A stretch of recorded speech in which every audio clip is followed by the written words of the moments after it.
Some backstory. I had been dating my ex-fiancée Sarah for 4 years. We had been planning to get married in November 2020, but I found out at the start of this month that she cheated on me. She begged me to give her another chance, but I broke it off. The problem was that being cheated on is, in my mind, completely emasculating and humiliating.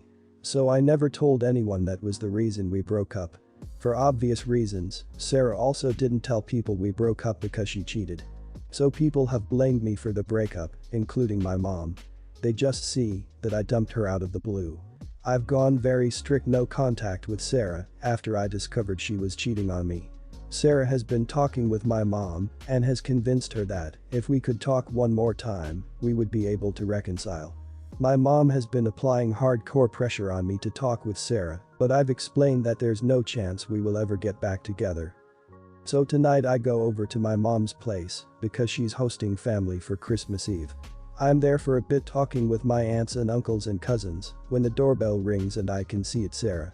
I ask what the hell is going on and my mom says she invited Sarah so we can work this out in the spirit of the holidays. I'm pissed now because the only way to explain my side of the story is to tell everyone I was cheated on.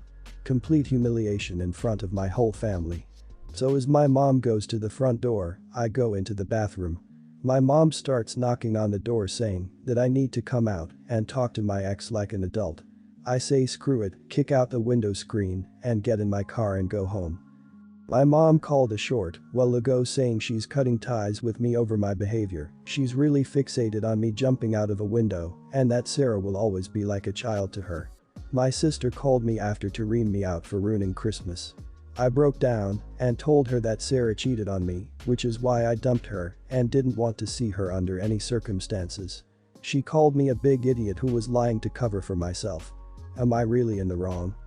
I gotta say though that op honestly shoulda came clean at some point before it escalated to any of this. Yes, it shouldn't have been his family's business and yes, she should have believed him when he said that he was cheated on. But come on, when you reach the point that you have to essentially break out of your mom's bathroom to get to your car and drive away to avoid telling someone what happened, you have to take a step back and see how that looks to people. Having said that, I think op needs a long hard break from just about everybody and needs time to himself. Everyone's the idiot here. Climbing out of the window because you don't want to explain what happened. What are you, 16? Just talk to your family. The humiliation of being cheated on is less than the shame of acting like this to people who love you. Yes, they should have respected your no contact rule. But seriously, they also need to know what actually happened to warrant this. Maybe some truth would have got them on your side and you wouldn't be in this situation.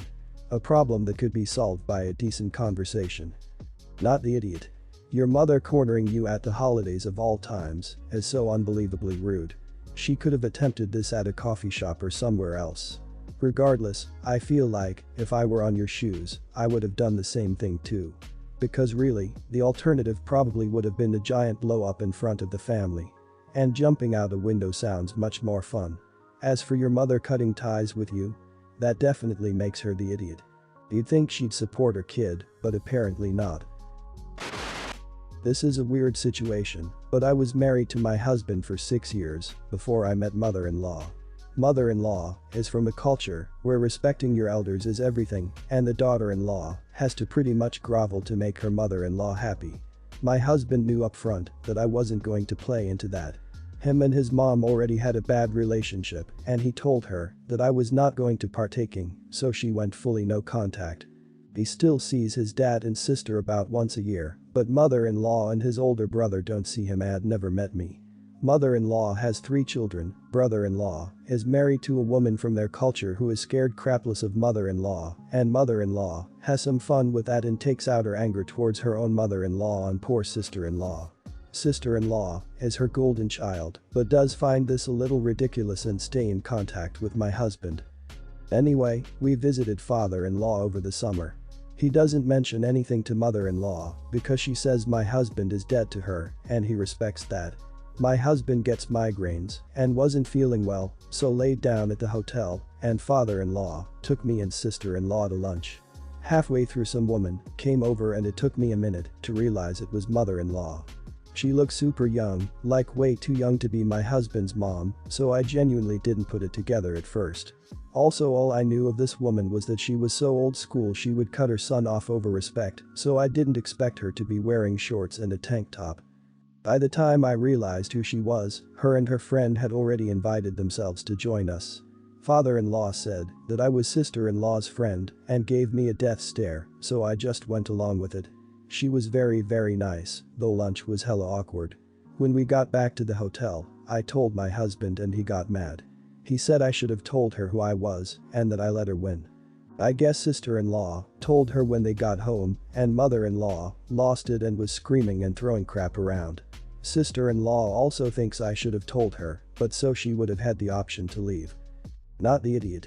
Look, I'm a white guy who married an Indian woman, which is a culture that emphasizes respecting your elders and making daughters-in-law subservient to their mothers-in-law. But that's still no excuse for straight-up abuse. It sounds like your mother-in-law is a narcissist and your husband did the right thing by going no contact. It would be great if the other family members did too, but everyone has to make their own decisions. And honestly, I bet your mother-in-law intentionally followed her husband to see what he was up to. Not the idiot. You totally won, she's just livid that she didn't get to treat you like crap. She got played. Maybe if she would have looked at a picture of you once, she would have recognized you. Do it again, but change your appearance so she doesn't recognize you. Truck her into being pleasant and then have someone else tell her who you really are. It'll drive her crazy. Also, sister-in-law sounds really selfish that she wanted you to tell so she could escape. At least she didn't call you all out while you were together. Not the idiot. This is so Asian. In my Chinese culture, the mother-in-law is the freaking devil, so much so that I told my parents when I was younger that I'll never marry any Asian guy who will give me in-laws. I was only half joking. It's completely acceptable behavior for the mother-in-law to be a monstrously abusive witch. Never got the logic of that. Well, your husband really needs a therapist to deal with his anger issues towards his family. The witch of a mother-in-law is doing you both a favor by going no contact. About 6 weeks ago, my husband's sister and her 3 kids came to stay with my husband and me. His sister was involved in an accident and upon the release from the hospital, needed some help with some stuff, and so we welcomed her and the kids into our home with our kids. She was in a wheelchair for the first few weeks until her left arm was okay again, but her leg and foot have been taking some time. Even during that time, it was frustrating. I would consult with her on meals to prepare, but I have 2 kids with allergies, so that needs to be taken into account, and I wasn't going to start cooking multiple meals. We would agree on something after a lot of back and forth, and then she and the kids would complain that it wasn't what they wanted, and then after the first few days she started ordering takeout after I had already started cooking and had cooked the food.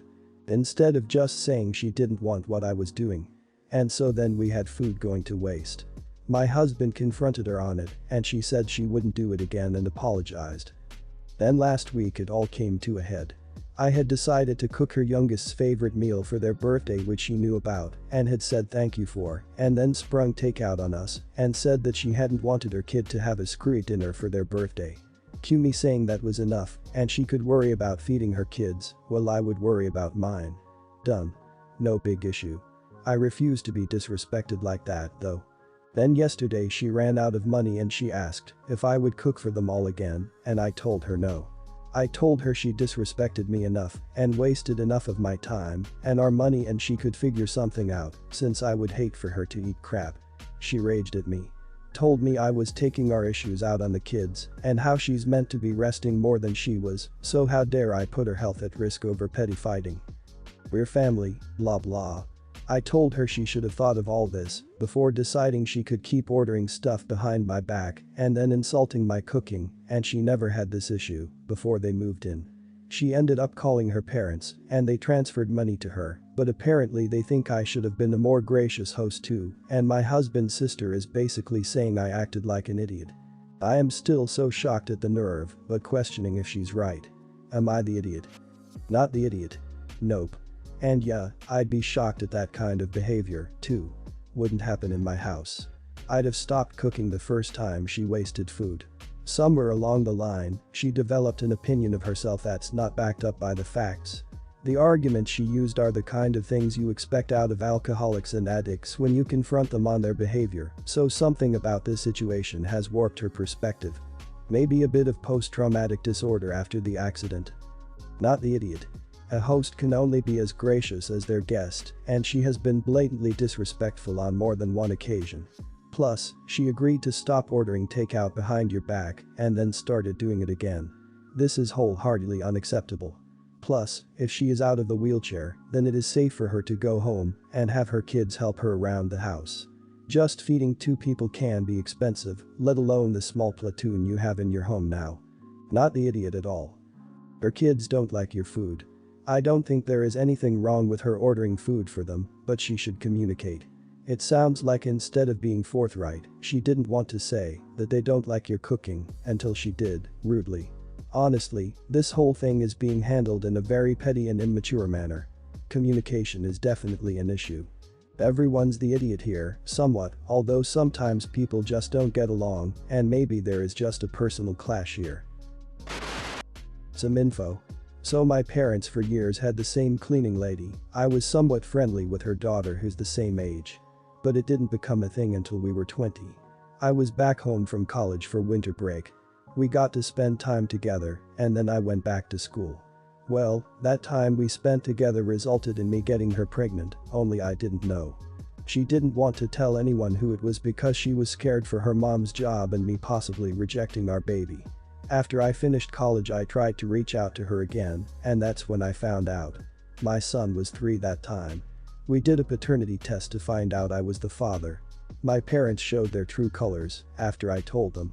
Should add my son's mom's side is Cuban, so he half Cuban. They always gave subtle stereotypical stuff every now, but this was the first I saw them as full-blown idiots. They denied my son being family. They accused my son's mom of being a gold digger, tampering with paternity results to try to trap me into taking care of her kid. Like if a court DNA test was gonna lie. Unfortunately they did fire her mom, but she managed to find work. For all these reasons, I stopped having contact with my parents. For 3 years since. I'm with my son's mom now and we've been living together for a while. A few months ago I got a surprise visit from my grandma on my dad's side. She finally found out why I'm not around the family anymore and she wanted to meet her great-grandson. Lucky that she not like the rest of my family and she was really mad when I told her the whole story. My grandma made lots of changes to her will and says she wants my son to have something. No coincidence that once this happened my parents were suddenly wanting to come around, wanting to reconcile. Have a feeling she probably took them out of her will or something. Most of their wealth came from her. Because I'm rejecting them from being in our lives, my mom decided to post a pic of my son on Facebook recently on his 6th day. Saw it cause my sis sent it to me. It's her venting about not being in her grandson's life and to tell him happy birthday. A lot of people were giving her sympathy, so I commented, "Remember you said you didn't want a brown baby in the family." Within that hour, got some reactions and my mom ended up deleting. Some in our family say I was an idiot for embarrassing my mom online, where she was only venting her frustration. And so should have left it at that. My mom is mad too for using a mistake she made back then to humiliate her to friends and other family who saw the post and are now being negative toward her. Hard to feel like I am when I just called her out when she tried to pull the victim card. Am I the idiot? Not the idiot. However, in the future, given the fact that your mother's friends now know, I would suggest avoiding any further conflicts. She knows what she did, they know what she did, and you know what she did. It's never wrong to call out stereotypical behavior and behavior that seems to have an ulterior motive, which you've done. The problem is, now you've given her a reason to look as if she no longer has an ulterior motive and that she would actually like to change. Go and remain, no contact. It was not a mistake, it was classism and misogyny. People can have a change of heart, but they do need to actively work to repair the damage they did if the persons they hurt accept their apologies and reparation. Did anything in her manners or social media showed her stopping being a bigot and owning her past actions? I very much doubt it. Even mistakes are not clear of consequences, but again, this was not a mistake. Not the idiot, and best of luck and happiness with your family. Grandma seems to be a good person to have around too. Not the idiot. You didn't weaponize social media to put pressure on her to get something you wanted, she did that.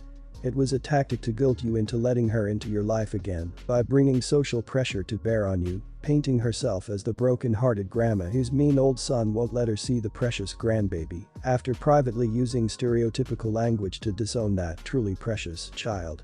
Once she lobbied what she did on social media, you were certainly clear to respond to the same audience with the truth. She set herself up here. I work for a small tech company, 20 or 30 employees, where I used to be a service technician, but after a few years I took a job in the office, as I wanted a more stable schedule, as I want to start a family at some point in the near future. I enjoy the office work, I get along well with my boss and coworkers, and on occasion I go back into the field to help out and train newbies. They didn't change my pay, and I got yearly raises as usual. Work was going well, but some higher-ups thought that some departments were overspending, and so they hired someone to manage all the departments and make cuts on things we were wasting money on. I guess I'm one of those things that the company was wasting money on because I got called into this manager's office. She informed me that I make the money a technician does, but I don't bring in the money service technicians do because I'm rarely out on calls and mostly work in the office. She told me I'm not a technician and gave me a pay cut. I didn't argue or make a scene, although I made a mental note to start looking for other options for work, and I went back to work. Frustrations grew from there as she decided that there would be no Christmas bonus this year. Fast forward a few weeks and we're at the present, where today I was asked to go out in the field. I told them I'm told not a technician and I don't get paid what a technician does, so I can't go. Well, this sparked up a whole thing where this manager called me into the boardroom with some higher-ups from the company. She tried to butter me up by telling me that I'm a vital asset to the company and she doesn't want me to leave, but I'm being unreasonable and I shouldn't be arguing about my pay and that helping out in with the technicians is part of my job. So I got her to pull up my job description and nowhere on it does it mention doing technician work. I explained that if I'm working in the office I'll play by her rules and take the reduced pay, but if I'm asked to go out and do technician work, I want my technician pay on those days. She again refused, so I told her if I'm being paid an office worker's salary, then I'm going to work in the office until she changes her mind. The higher-ups in the room said they would have to discuss this, and I didn't end up going out to help the technician. So, am I being unreasonable and more importantly am I the idiot? Not the idiot. It is good to set these boundaries. I did something similar about 5 years ago. Used to work 10 to 12 hours a day. We were informed no bonus occurring as sales did not meet their target. This was something I could not impact in any way. So I said I would be doing my hours and only my hours that I am paid for. Also refused to discuss work during lunch, polite about it though, say things like I will come talk to you about that after lunch or at 1 p.m. etc. I am actually preferring it and never had a complaint. Not the idiot, sounds like the higher-ups are trying to take advantage of the loyal workers and cut their pay thinking they won't complain and it won't change how much work they do. As someone who works construction and often handles responsibilities outside my job description, I 100% agree they should pay you fairly if they expect work outside your job description. Paying the bare minimum for a specific position means they lose the right to expect work outside of your responsibilities just because it benefits them. Not the idiot, I'm so glad you stood your ground with the company and bosses on this. This is one of many techniques they like to use so that they don't have to pay what is deserved, which many end up losing lawsuits over when they try to force situations or withhold payments due. Don't let them push you around, document everything that you can. Cover your bases, as she may try to force a situation that you need to protect yourself. I've been here myself, and while it's not easy, it's worth it to know your worth.